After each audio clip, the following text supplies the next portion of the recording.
Ladies and gentlemen, Michael Palmisano here again. Amy Winehouse is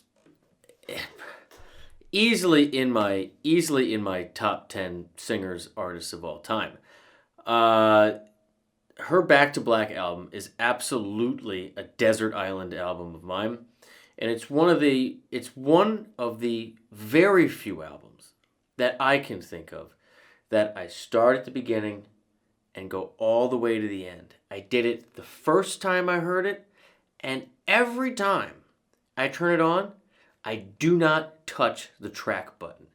It is a perfect album. I'd love to hear in the comments what you guys also consider a perfect album. This is one of them. And I would even go so far as to say, post Kurt Cobain, I would say Amy Winehouse is the most pure artist. You know, the pure fire flying right into the sun at 27.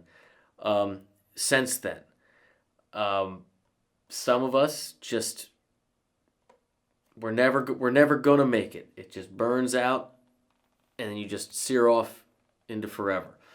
And Amy Winehouse was absolutely that. And every time I listen to it, I hear something new. My favorite song on the album, if I have to pick, has to be Love is a Losing Game. For so many reasons. But the subject matter, the simplicity, the melody, but probably her restraint, her impeccable restraint on how she holds it back and then just gives you that little tiny push at the end. And she does it in every performance. And I found this one live at South by Southwest in 2007 that I want to share with you guys. It's just her and an acoustic guitar. So if you're new to this channel, I am going to start and stop. I'm going to show some of the chords, some of the melodies, what makes it cool. But I absolutely love and adore Amy Winehouse. Totally. I saw her at Pimlico Racetrack, Virgin Fest. Had to be a similar time, 2006 or 7, and she was a mess. But there's just, that album in particular, there's just nothing like it really before it, and nothing really like it that came after it, and just one of the purest vocalists, not just tone-wise, but style-wise, and articulation, and the subject matter. She was freaking brutal in her lyrics. Anyway, here we go. Love is a Losing Game. For you I was a flame. Love is a losing game. 5-story fire, yeah. You can't. Love is a losing game. Why I wish I never played. Oh, what a mess we made. And now the final friend. Love is a losing game. All right. Just, I'm going to let it play, and then I'm going to go back and show you the chords and the melodies for all you, musicians out there.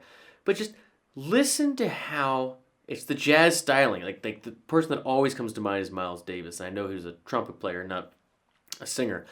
But just listen to how free she is singing over the measures, and how much she's, with her head moving in and out with the mic. Like she is totally and completely herself on the stage. Like she is so incredibly comfortable, and you watch her body language, and she's kind of like reserved and barely moving, but she is just completely free and confident. Like it's a real treat to watch. Let's keep going. I'm talking too much. Played out by the band. Love is a losing hand, and it was more than I could stand. Love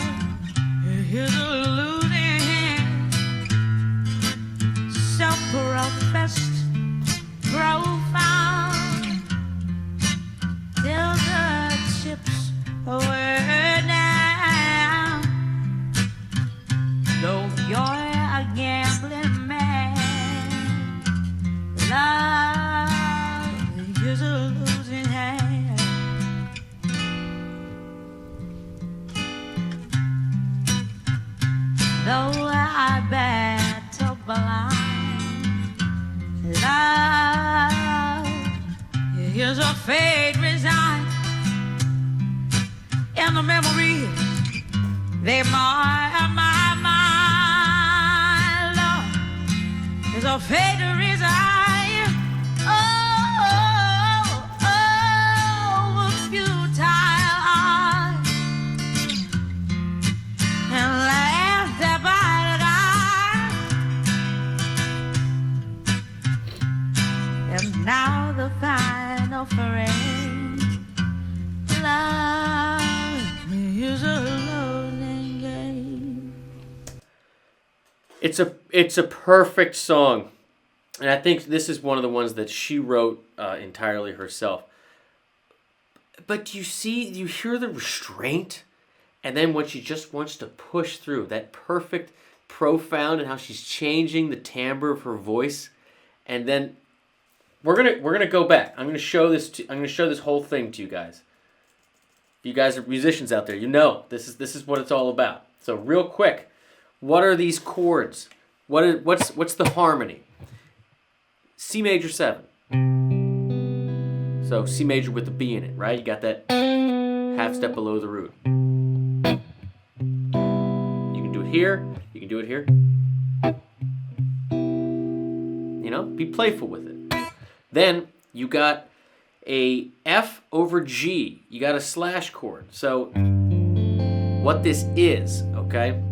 What this is here is you got a G. So you're making the sound. Your root is going to the 5th. Right? So you got that dominant movement. You got a flat 7, right? But then you got a 9, and you got an 11, or a 4, right? What you really want to get from this is not really that it's a G something. This is that classic 4 major to 4 minor songwriting technique. Because right after this, it goes to F minor. So it's that classic 1, 4, 4 minor, and then back to the 1. The G is just used in the bass to get that 1, 5, 4 bass movement. That's it. The F over G, what's really happening here is this is a substitute for 4 major, right? To 4 minor, back to 1 major 7. So you're getting that walk down, right? A flat, G. That's what connects it all together. In the F, you have A, it's your major 3rd, minor 3rd, A flat, and then G is your 5th of C, right? That's what's connecting in there. Then, after that, it does that walk down from C down to your relative minor. So A minor 7. Over to the 4, so D minor 7. Back to F minor, and back to C major 7. So what is that? What's D minor 7? What's D minor 7? It is F over D. In a 7th chord, you have 2 sets of triads, the 1, 3, 5, and the 3, 5, 7. The 3, 5, 7 in D minor 7 is an F major triad. So shocker when it goes down, right, to F minor, you get that same walk down. So the function hasn't changed between the verse and the chorus, the progression. What changed? You have still this C major basic triad, but A in the bass, right? And then you still have this F major to F minor, but with D in the bass. So it gives the listener something more to feel like it's changing, right? To feel like you're on this new part of the journey, this new path. But the ear is still being pulled in directly the same way. 1, 4 major, 4 minor, resolve back to 1. That's what's happening. And then, of course, you got this. Right? Now, what is this and why does it work? This is, F diminished. You all know this cluster. It's all minor thirds stacked. So you can move it up or down. A minor third. And you hear that happen in different arrangements that they do. But why does this work? Well, this, ladies and gentlemen, this is your 5 chord. Yeah, I know there's no G in here, because G would be the 5th of C. But the function here is you are resolving this tritone, just like G7. You're resolving this.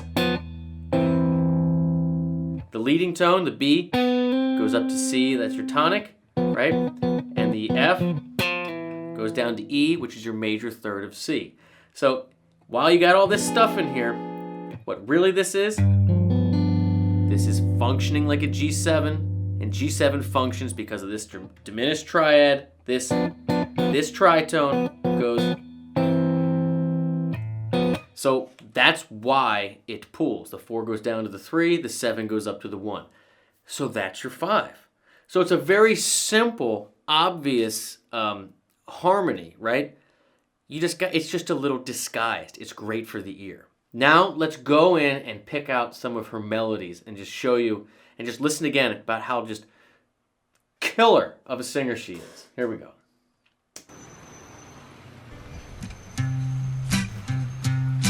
For you I was a flame.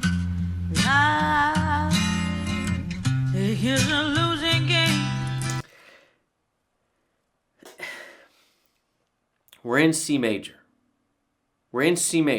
C major 7 is the first chord. And what does she come in with? The 9.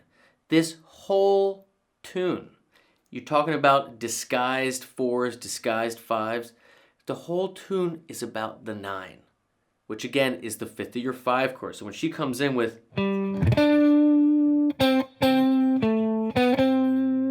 right? For you, that's 5th, 2nd, or 9.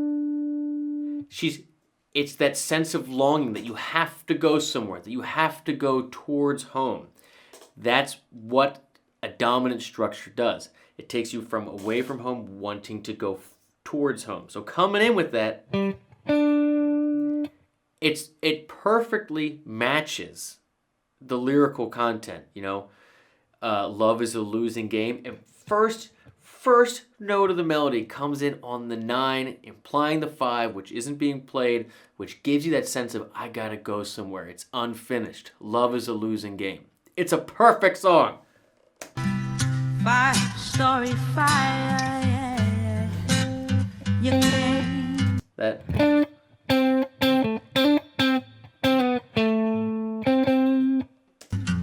Love is a losing game. Again, when she goes in the love, that I can't do it, I'm on a fretted instrument. It's kind of, you're mixing minor in there, like you kind of can push through it. But it's all about just teasing that 9. Then going up to the major third. Why I never played, oh, what a mess we made. So when it goes over to the F, right? When it goes over to the F minor, she comes in right on that F, which is the 4th scale degree, right? She saves it just for that part. Even though it's F over G before that, she's staying with that 1, 2, 3 and saves that. And it's just a root. But the way she sings it, the way that she saves that clarity for when the 3rd goes down from major to minor and comes in with the root, it's such a cool, simple thing to do, but it's so perfect. It's so perfect the way she delivers it.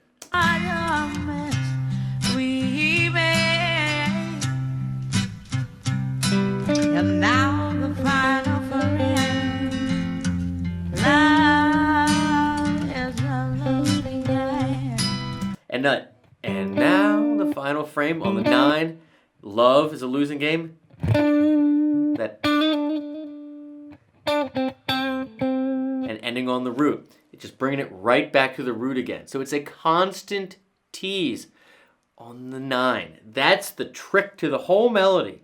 It's about implying the 5 that isn't there with the 9. That's what she's doing.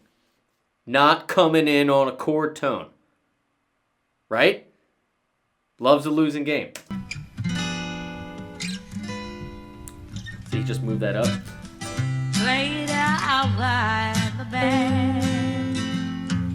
Love is a losing hand, and it was more than I could stand. Love is a losing hand, self-professed, profound. Listen to that profound. Again, coming in on the F. Saving. It's been 1, 2, 3, with a little bit going down to your 6 here.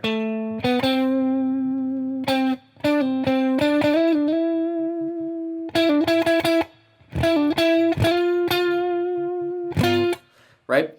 She's saving that F and it comes at, listen to how she opens up with profound. It's just, I mean, she 100% is the tune. She is the lyrics. I mean, it's unbelievable. Here's a losing hand, self-professed, profound. And look at her eyes when she does it. I mean, that's the one thing. She wrote these tunes about something specific that happened. She like names, you know, gives incredibly personal details. And like she's singing it right now about the person, about her, about life. Look at her eyes when she delivers this. I could stand love. Here's a losing hand, self-professed, profound, till the chips were down. Though you're a gambling man, love is a losing hand. Self-professed and profound until the chips were down. Though you're a gambling man, love is losing hand. And again, it's 1, 2, 3, and 4. And you know, and connecting the two the way that she does. I'm on a fretted instrument. I can't do it. At least not that way. But it's just, the hook is the 9. The hook is the 9. It's so simple, but it's just so killer.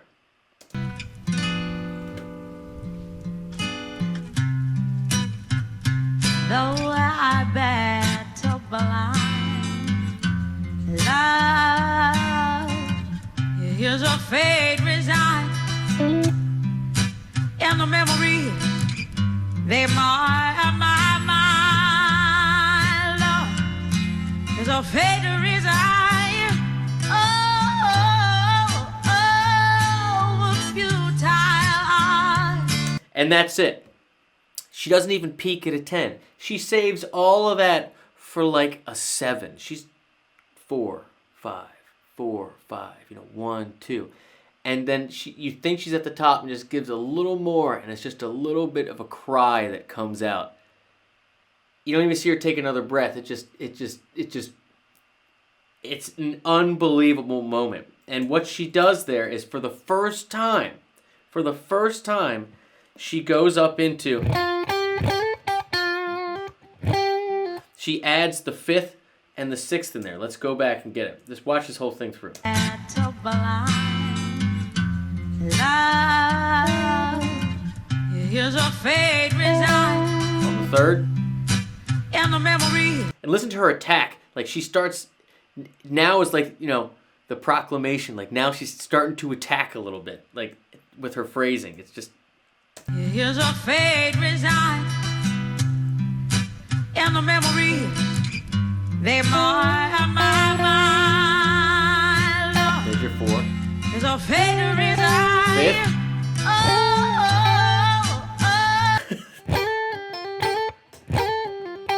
So now she's saved it for the very end. You know, doing that 1, 2, 3 on F. She's been teasing on that F, letting the F be that bright moment in the progression. And finally, she just does a 1, 2, 3 simple F major scale, but it's for the first time to really drive that home. It's like the 4th time through. And that's when she lets it rip. All right, enough theory stuff. I'm just enamored, clearly. Resign.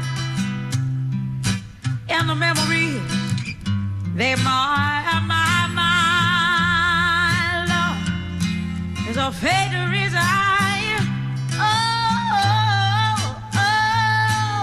Futile eye and laughed at by the guy. And now the final frame. Love is a losing game. It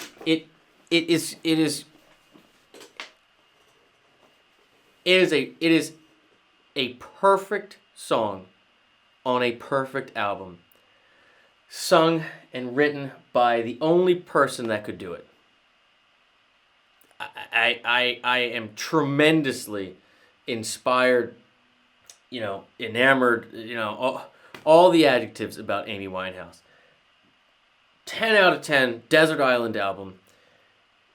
One of the very best songs I've ever heard in my life.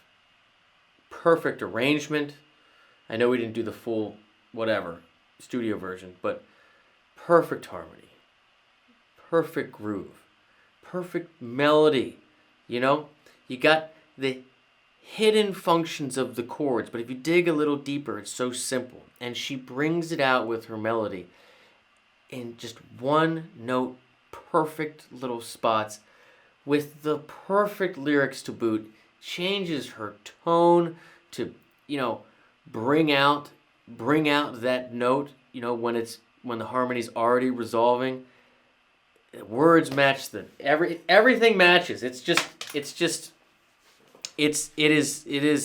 is what we all aspire to as artists, not guitar players, not just vocalists or whatever, but as a pure artist, where you're on this planet for as long as you are, and you leave something. Forgive me for that, but yeah, you're on this planet for as long as you are, and only you want to leave something that only you can make, right? And you have to live the life for it to be real, for it to touch other people, because they've all had similar situations and circumstances. The music, is a way of healing for you, and it touches other people because they also deal with all this nonsense that she's singing about, right? It's hard out there, but even though it is futile for many people, a lot of people, they make the wrong choice, but the trick to all this, not to get super whatever, but there's no shortcuts in relationships, just like in music or anything else, like in art that you're trying to, you have this ideal for. You get it wrong till you get it right. Don't settle, don't give up. And you've heard me say it before, life is shit if it's not shared. And I miss Amy Winehouse so much. I gotta stop dropping stuff on the desk. Love you guys. Bye-bye.